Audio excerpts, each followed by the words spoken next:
Whenever I think of the Psalms, I think of a place of beauty, a place of flora and fauna. One of those places that come to my mind is actually southern Jerusalem. We are in the hillsides of Gilo, not far from Ramat Rachel, the place of Ruth. On the backside of this hill is Bethlehem, the city of David. This is the southern place of modern Jerusalem, actually not far from the old city. Psalms is thought of as poetry, and poetry it is, but it's inspired poetry. This is God-breathed. This isn't poetry like Lord Byron or Homer or Shelley. This isn't poetry like Ogden Nash's Ode to My Goldfish, Oh Wet Pet. Poetry may speak to us, it may move us, it actually may penetrate our soul, our heart, but it's not inspired. Most poetry is the works of man. And then we approach the Psalms. Amazing poetry that not only penetrates our heart, but it is poetry that's inspired, it's God-breathed.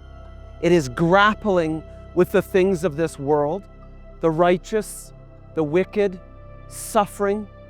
The poets that we encounter in Psalms are people like Asaph, King David, Korah, even Moses, and others. And so when we look at Psalm 37, which is today's teaching, it is loaded with depth, and yet you can see the complexity of David in writing this psalm. What about the wicked? David is oppressed. If we look at his life, he is hunted at times. His throne is almost usurped by his own son. He has enemies, and he has often described himself as being surrounded by enemies. He describes the anguish of his heart. And in Psalm 37, the idea, the concept, the truth that comes from this psalm is that at times it feels like the wicked are prospering, that the wicked are blessed. And for a righteous man, a righteous person, they should not be tempted to envy that righteousness that the wicked experience or to be angry at it. God will judge the wicked, but look what God extends to the righteous.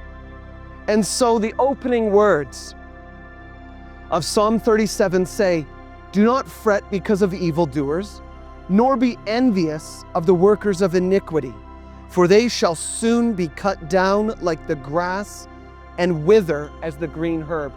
What should we be focused on? So Psalm 37 verse 3 talks about trust in God and do good, dwell in the land and feed on His faithfulness. Trust in the Lord.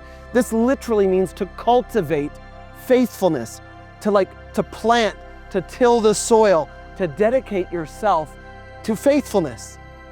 And then what we find is in 37 verse 7 and verse 34, it describes us that we should wait on the Lord.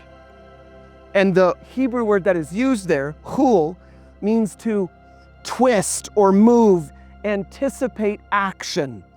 Think of it like a racehorse at the gate, and the gate is about to open. You twist and anticipate the action of the race, but you must wait for the right moment. And so that is the word that is used in waiting on the Lord. Wait for His moment. Don't cross the line at the wrong time. Don't have that knee-jerk moment. Wait for the Lord. You can anticipate the action. But we also have another Hebrew word for wait, kavah, which is being eager and looking for hope. This is what the righteous should be focused on, not looking at the apparent prosperity of the wicked, but focused on God. What I also love is the tension between waiting on the Lord and resting in Him. And the Hebrew word for rest is daman, and it really essentially means to be silent and grow with silence. There are times where we must be silent. We must, in a way, be calm and rest and wait for God to act and grow, almost grow old with that waiting. Because it's all about God. He moves us. He speaks to the righteous. He carries us forth. And what does God do for the wicked? He talks about the wicked in verse 12. The wicked plots against the just and gnashes at him with his teeth. And what is the Lord's response? The Lord laughs at him, for he sees that his day is coming. The wicked have drawn the sword and have bent their bow to cast down the poor and needy, to slay those who are of upright conduct.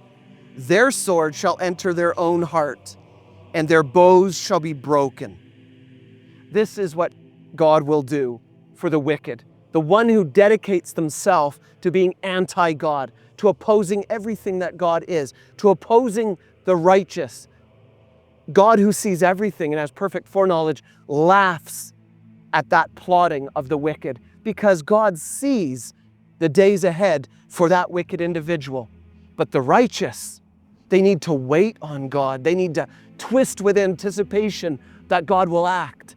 They need to grow in rest, grow in silence, knowing that God will act. And they need to look at hope. Who is hope? It is God. And these are the words of David, a man after God's own heart, and yet a man who rises to the heights and becomes king, who falls to the depths of sin with Bathsheba and Uriah, whose sons betray him and hunt him, and yet who repents and craves God, wants to be clean. Create in me a clean heart and renew a right spirit within me. David cries out. This is what the righteous cry out to. They want more of God, and they seek God. Their attention is on God, not on the wicked, not on their apparent prosperity and their blessings. God is merciful. He sends his rain on the righteous and the wicked, but he sees the days of the wicked and those days that will come to an end for them. And yet, the days of the righteous, God prospers.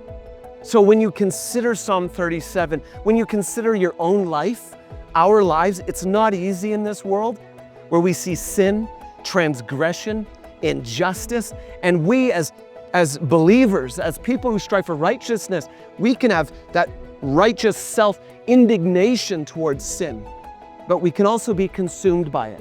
We can be consumed by injustice, where we start looking at everything happening around us and fretting and getting frustrated and angry. And what does that do? It takes our eyes off of God, and it places it in a situation, in an environment where we shouldn't be focused on. I'm not talking about standing up against injustice, but our focus needs to be on the Lord. We need to wait on him, twist with that anticipation, raise our eyes to him in hope, and also rest and grow in silence, knowing that God will act. Those are the words of David, written over 3,000 years ago, and they are still true to this day. This is what the path of the righteous is, and God will take care of the wicked. So let's fix our eyes on him. If this teaching blessed you, help us pass the blessing on. Ignite the Truth is brought to life through the generous support of Christians around the world. Partner with us, share it widely, and get ready.